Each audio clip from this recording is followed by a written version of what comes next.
Assalamualaikum warahmatullahi wabarakatuh. Selamat pagi semuanya.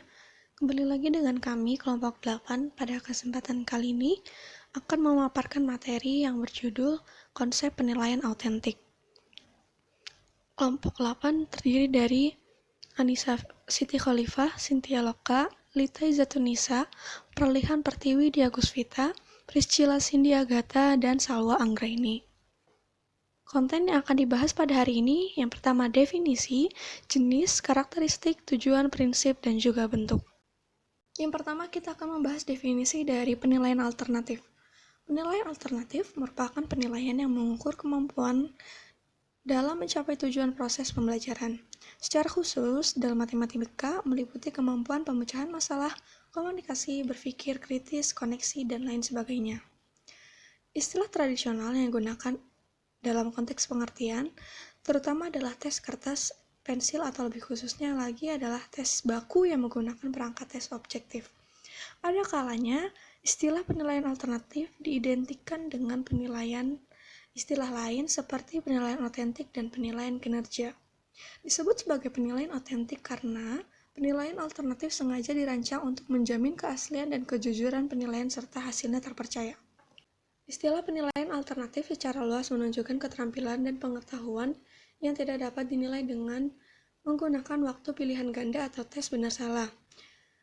Penilaian alternatif berusaha untuk mengungkapkan pikiran kritis dan evaluasi keterampilan dengan cara menyelesaikan tugas-tugas terbuka yang sering mengambil lebih dari satu periode kelas untuk menyelesaikannya. Sementara pengetahuan berdasarkan fakta masih merupakan komponen pembelajaran yang dinilai dengan pengukuran bukan satu-satunya tujuan dari penilaian. Selanjutnya, membahas tentang jenis-jenis penilaian alternatif. Jenis-jenis penilaian alternatif terdiri dari 4 jenis.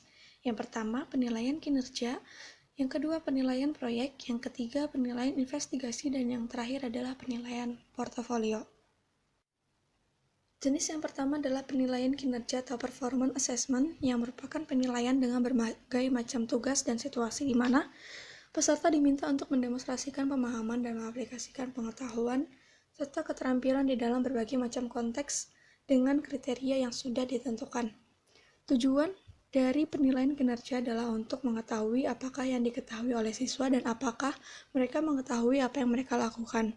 Akan tetapi, karena penilaian kinerja menilai pemahaman siswa, maka lebih baik penilaian diberikan dengan komentar daripada nilai numerik.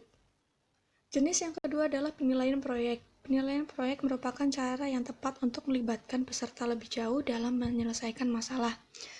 Penilaian proyek dapat melibatkan peserta dalam situasi terbuka yang memberikan hasil yang beragam atau mengiring peserta untuk memikirkan pernyataan atau hipotesis yang membutuhkan penelusuran lebih jauh. Dengan kata lain, penilaian proyek yang dimaksud berfokus pada konsep dan prinsip inti sebuah disiplin yang memfasilitasi peserta untuk berinvestigasi, pemecahan masalah, dan tugas-tugas bermakna lainnya yang dapat menghasilkan suatu produk nyata. Dalam penilaian proyek, setidaknya ada 3 hal yang perlu dipertimbangkan, yaitu kemampuan pengelolaan, relevansi, dan keaslian. Jenis yang ketiga adalah penilaian investigasi. Investigasi berkaitan dengan kegiatan mengobservasi secara rinci dan menilai secara sistematis. Jadi, investigasi adalah proses penyelidikan yang dilakukan peserta secara berkelompok ataupun individu, dan selanjutnya peserta mengkomunikasikan hasil perolehannya. Lalu, peserta dapat membandingkannya dengan perolehan orang lain, karena dalam suatu investigasi dapat diperoleh satu atau lebih hasil investigasinya.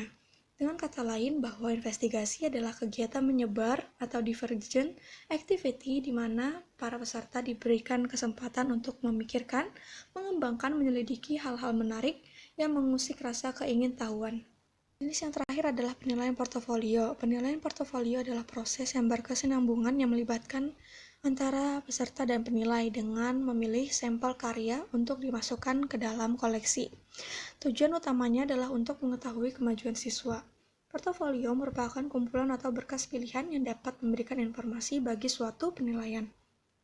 Penggunaan prosedur ini meningkat di bidang bahasa, terutama yang berkaitan dengan keterampilan menulis. Hal itu membuat intuitif akal untuk melibatkan peserta dalam mengambil keputusan tentang mana lembar kerja mereka untuk menilai dan untuk menjamin bahwa umpan balik disediakan. Keuntungan terbesar dari penilaian portofolio adalah siswa diajarkan untuk menjadi pemikir independen. Perkenalkan, nama saya Lita Izzatunisa. Saya akan menjelaskan definisi dari penilaian autentik. Penilaian autentik adalah sebuah bentuk penilaian dengan meminta peserta didik untuk menunjukkan tugas nyata yang mendemonstrasikan aplikasi yang bermakna dari pengetahuan, keterampilan, serta sikap yang mereka butuhkan untuk digunakan di dalam kehidupan profesional. Nah, penilaian autentik ini pengukuran dari hasil belajar peserta didik untuk ranah sikap, keterampilan, dan juga pengetahuan. Istilah dari autentik ini adalah asli, nyata, dan juga valid. Nah, jadi penilaian autentik ini juga bisa disebut proses pengumpulan informasi tentang perkembangan dan pencapaian pembelajaran yang dilakukan oleh peserta didik melalui berbagai teknik yang mampu mengungkapkan, membuktikan, dan juga menunjukkan secara tepat bahwa tujuan pembelajaran ini telah benar-benar dikuasai dan dicapai oleh peserta didik.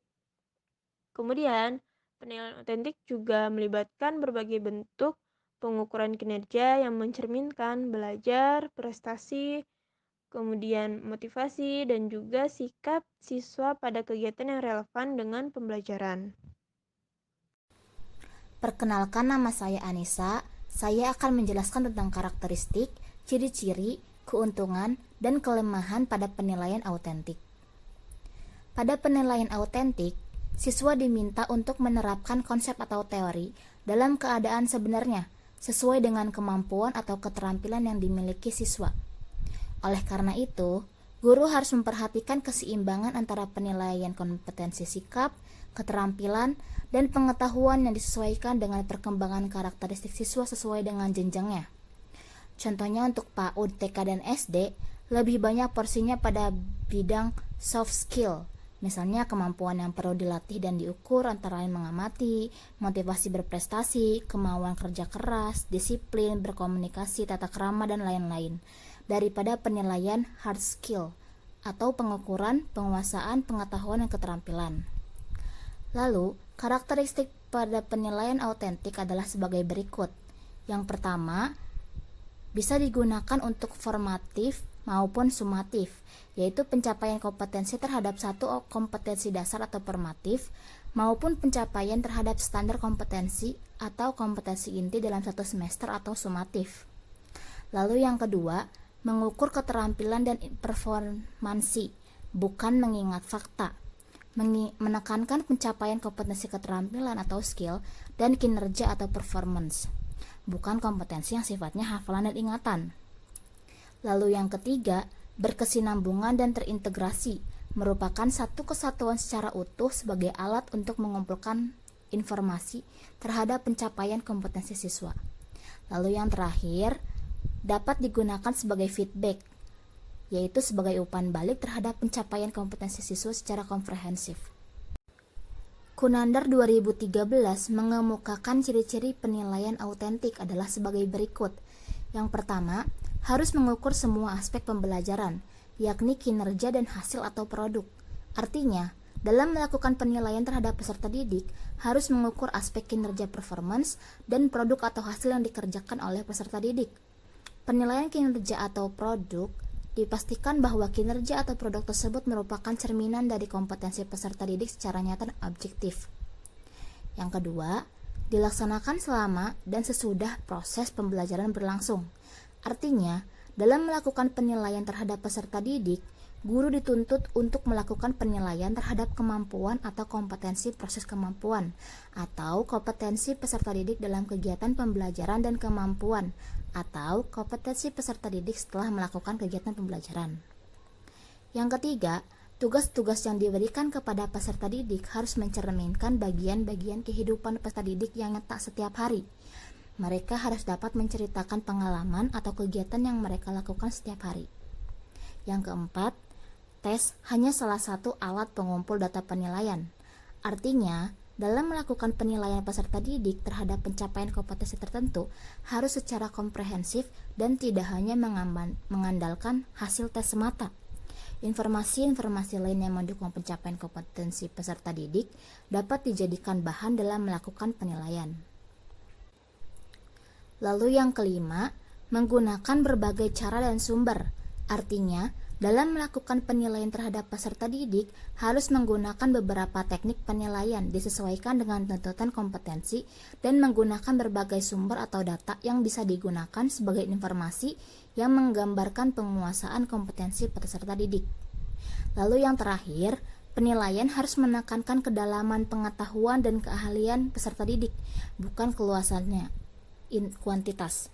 Artinya, dalam melakukan penilaian peserta didik terhadap pencapaian kompetensi harus mengukur kedalaman terhadap penguasaan kompetensi tertentu secara objektif. Nah, berdasarkan karakteristik dan ciri-ciri penilaian autentik tadi, maka proses penilaian harus merupakan bagian yang tak terpisahkan dari proses pembelajaran dan mencerminkan masalah dunia nyata atau sehari-hari. Sehingga dalam merancang penilaian autentik perlu memperhatikan prinsip-prinsip penilaian autentik. Selanjutnya, penilaian autentik juga memiliki beberapa keuntungan dan kelemahan. Keuntungannya yaitu berorientasi terhadap proses penilaian pembelajaran, menggambarkan pencapaian kemajuan hasil belajar siswa, dapat meningkatkan proses pembelajaran, dan juga kurikulum dapat merefleksikan ilmu pengetahuan. Adapun kelemahan dari penilaian autentik meliputi biaya yang diasumsikan lebih banyak jika dibandingkan dengan tes standar, menuntut profesionalitas guru yang semua guru belum biasa mengaplikasikannya, dan juga kurang valid jika dibandingkan dengan asesmen lain. Saya Salma Anggraini, di sini saya akan menjelaskan mengenai tujuan dari penilaian autentik. Menurut Kunandar, tujuan dari penilaian autentik antara lain melacak kemajuan siswa, dengan guru yang melakukan penilaian untuk melihat hasil belajar siswa meningkat ataukah menurun. Selain itu, guru juga dapat menyusun profil siswa terkait hasil yang dicapai secara periodik. Tujuan selanjutnya, mengecek ketercapaian kompetensi siswa. Dengan guru dapat menggunakan penilaian bagi siswanya apakah sudah mencapai kompetensi sesuai yang diharapkan atau belum. Sehingga dengan mengetahui itu nanti guru mampu mengambil tindakan bagi siswa yang tertinggal yang belum mampu mencapai kompetensi siswa sesuai target. Selanjutnya, tujuannya adalah mendeteksi kompetensi yang belum dikuasai siswa. Maksudnya, guru dapat mendeteksi apa yang belum dikuasai siswa sehingga guru dapat mengambil tindakan tertentu yang sesuai dengan kondisi untuk mencapai kompetensi yang bisa dicapai siswa, baik memperbaiki teknik, taktik, gaya, maupun strategi pembelajaran untuk meningkatkan kegiatan proses belajar mengajar yang menarik dan mudah dipahami siswa. Tujuan selanjutnya adalah menjadi umpan balik untuk perbaikan bagi siswa. Artinya, hasil penilaian dapat digunakan sebagai dasar bagi guru dalam memberikan umpan balik kepada siswa untuk perbaikan siswa, yaitu sebagai bahan acuan untuk memperbaiki hasil belajar siswa yang masih rendah. Selanjutnya, saya akan menjelaskan tujuan penilaian autentik menurut Mardiah Munir dalam Diklat PPG IPS dan PMP Malang pada tahun 2006. Penilaian autentik yang diharapkan dapat digunakan sebagai upaya pengembangan di bidang penilaian karena bertujuan untuk menilai kemampuan individu melalui tugas tertentu, menentukan kebutuhan pembelajaran, membantu dan mendorong siswa, membantu dan mendorong guru untuk membelajarkan siswa lebih baik, menentukan strategi pembelajaran, akuntabilitas lembaga, meningkatkan kualitas pendidikan. Karena pada dasarnya, tujuan penilaian autentik adalah untuk mengetahui daya serap siswa dalam pembelajaran dan keberhasilan guru dalam pembelajaran. Tujuan tersebut dapat dijadikan dasar pengetahuan bagi peneliti dalam melakukan penelitian tentang pelaksanaan penilaian autentik dalam pembelajaran tematik. Selanjutnya, saya akan menjelaskan mengenai fungsi-fungsi penilaian autentik dalam pendidikan. Menurut Mas Rumus List 2011, dapat diklasifikasikan ke dalam 3 golongan fungsi-fungsi tersebut, yaitu fungsi pembelajaran penilaian autentik sangat penting perannya dalam peningkatan mutu proses pembelajaran. Dari proses penilaian dapat diperoleh informasi tentang seberapa besar peserta didik berhasil mencapai kompetensi dasar yang telah ditetapkan guru. Dengan demikian, hasil penilaian memberikan umpan balik bagi guru tentang seberapa besar ia berhasil melaksanakan pembelajaran kepada peserta didik untuk mencapai kompetensi dasar. Dan guru dapat mengetahui pula kemampuan-kemampuan yang belum dikuasai dan sudah dikuasai oleh peserta didik. Informasi ini berguna bagi guru untuk melakukan usaha perbaikan dan peningkatan pembelajaran. Di sisi lain, penilaian juga memberikan fungsi motivasi kepada peserta didik, di mana dalam diri peserta didik selalu ada dorongan untuk memperoleh hasil yang baik dalam setiap penilaian. Selanjutnya, ada fungsi administrasi penilaian autentik yang sangat diperlukan untuk keputusan yang bersifat administratif. Dengan secara berkala, Kantor-kantor wilayah Depdiknas biasanya melakukan kualifikasi setiap sekolah, apakah termasuk baik, sedang, atau kurang. Nah, hal ini diperlukan dalam rangka program pembinaan dan pengembangan sekolah. Salah satu informasi yang diperlukan adalah hasil prestasi belajar para peserta didik. Bahkan dari penilaian autentik dapat pula diketahui sejauh mana kurikulum dilaksanakan di suatu sekolah. Penilaian autentik juga berfungsi sebagai penentu kenaikan kelas dan tidak lanjut ke studi yang lebih tinggi lagi. Selanjutnya, fungsi bimbingan di samping sekolah memberikan serangkaian pengetahuan, keterampilan, dan sikap tertentu kepada peserta didik. Sekolah pun perlu informasi tentang bakat-bakat khusus yang dimiliki peserta didik. Informasi bakat ini dapat memberikan saran kepada orang tua tentang bidang pelajaran atau bidang minat pekerjaan yang lebih sesuai dengan bakat peserta didik. Berdasarkan informasi tentang bakat peserta didik tersebut, sekolah dapat memberikan bimbingan dan pengarahan agar peserta didik dapat mengarahkan bakatnya secara maksimal, sebagaimana yang diharapkan lembaga-lembaga pendidikan. Baik, saya Priscilla Sindiagata akan melanjutkan pembahasan mengenai prinsip-prinsip penilaian autentik. Nah, untuk prinsip-prinsip yang harus diperhatikan oleh guru pada saat melaksanakan penilaian untuk implementasi kurikulum 2013 diantaranya adalah sebagai berikut. Nah, yang pertama adalah sahih. Sahih di sini maksudnya penilaian itu didasarkan pada data yang memang mencerminkan kemampuan yang ingin diukur. Lalu yang kedua adalah objektif. Penilaian yang didasarkan pada prosedur dan kriteria yang jelas serta tidak boleh dipengaruhi oleh subjektivitas penilai.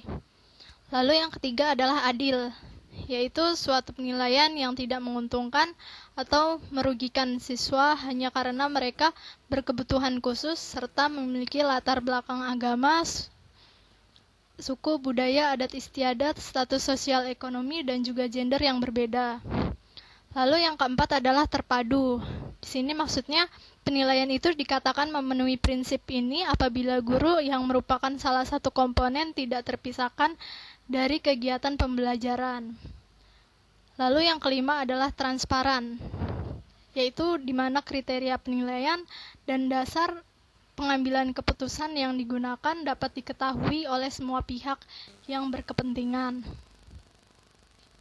Lalu yang keenam adalah menyeluruh dan berkesinambungan.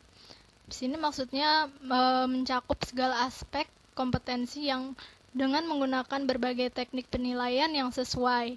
Dengan demikian akan mendapat memantau perkembangan kemampuan siswa. Lalu yang ketujuh adalah sistematis.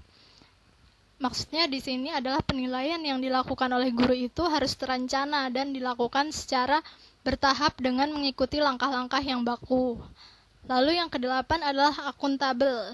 Maksudnya adalah penilaian yang proses dan hasilnya itu dapat dipertanggungjawabkan baik dari segi teknik, prosedur maupun hasilnya.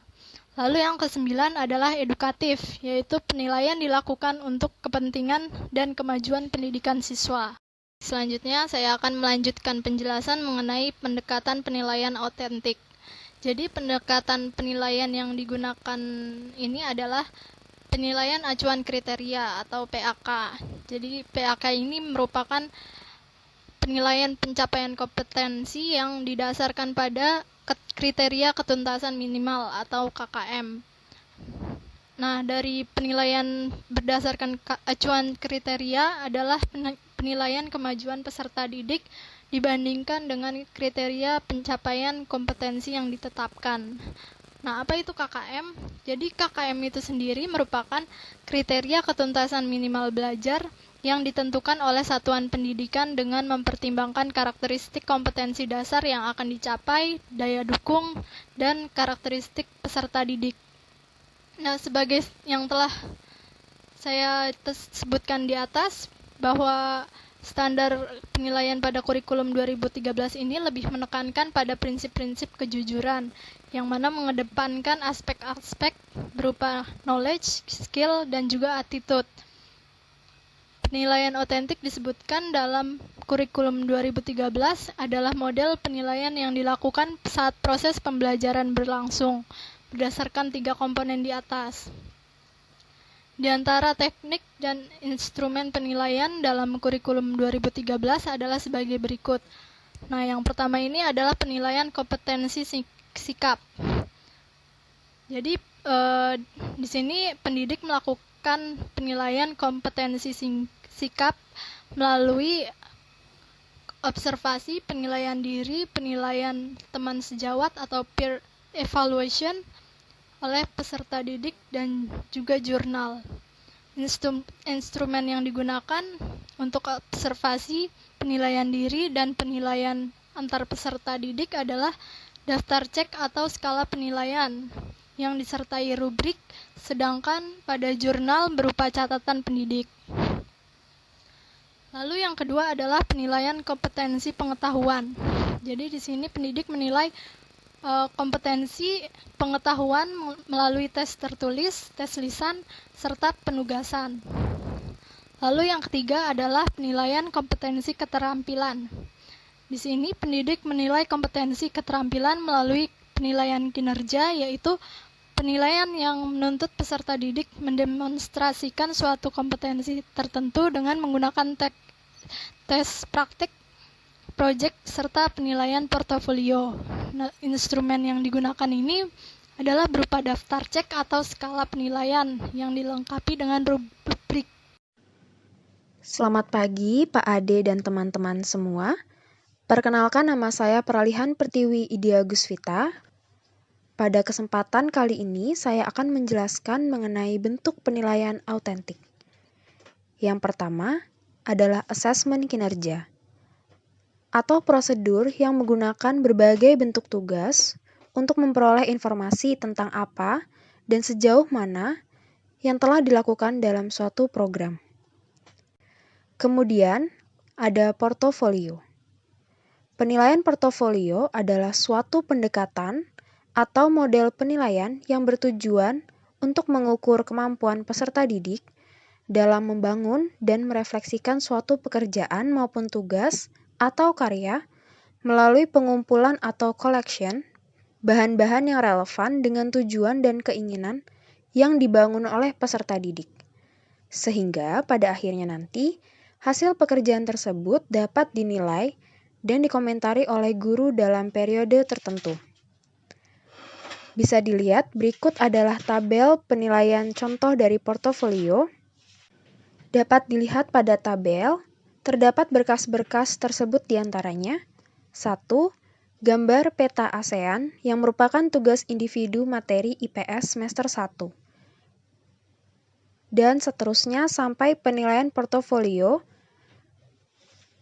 Diberikan keterangan, yaitu keberhasilan gambar bersih dinilai 3, agak kotor dinilai 2, gambar kotor dinilai 1,2, dan seterusnya, sehingga dapat ditemukan total skor maksimal. Selanjutnya, setelah kita mendata nilai-nilai dari portofolio tadi, kemudian nilai-nilai dapat kita rekap dalam tabel rekap nilai portofolio dengan keterangan 1, gambar peta ASEAN, keterangan 2, laporan kegiatan karya wisata ke Gelanggang Samudra Ancol, dan laporan 3 berupa maket lalu lintas. Bentuk penilaian autentik yang ketiga yaitu penilaian diri. Penilaian diri ini adalah suatu teknik penilaian di mana peserta didik diminta untuk menilai dirinya sendiri berkaitan dengan status, proses, maupun tingkat pencapaian kompetensi yang dipelajarinya dalam mata pelajaran tertentu. Berikut adalah tabel dari self-assessment. Penilaian autentik yang keempat yaitu berupa esai. Assessment esai, alat penilaian yang menuntut peserta didik untuk mengingat, memahami, dan mengorganisasikan gagasan atau idenya dengan cara mengemukakan atau mengekspresikan gagasan tersebut dalam bentuk uraian tertulis dengan menggunakan kata-katanya sendiri. Dan penilaian autentik selanjutnya yaitu berupa project. Penilaian project merupakan kegiatan terhadap tugas yang harus diselesaikan oleh peserta didik menurut periode atau waktu tertentu. Penyelesaian tugas project ini berupa investigasi yang dilakukan oleh peserta didik, dimulai dari perencanaan, pengumpulan data, pengorganisasian, pengolahan, analisis, dan kemudian menyajikan data. Berikut adalah contoh dari tabel penilaian proyek. Demikian presentasi yang dapat kami sampaikan dari kelompok 8. Kurang lebihnya mohon maaf. Wassalamualaikum warahmatullahi wabarakatuh.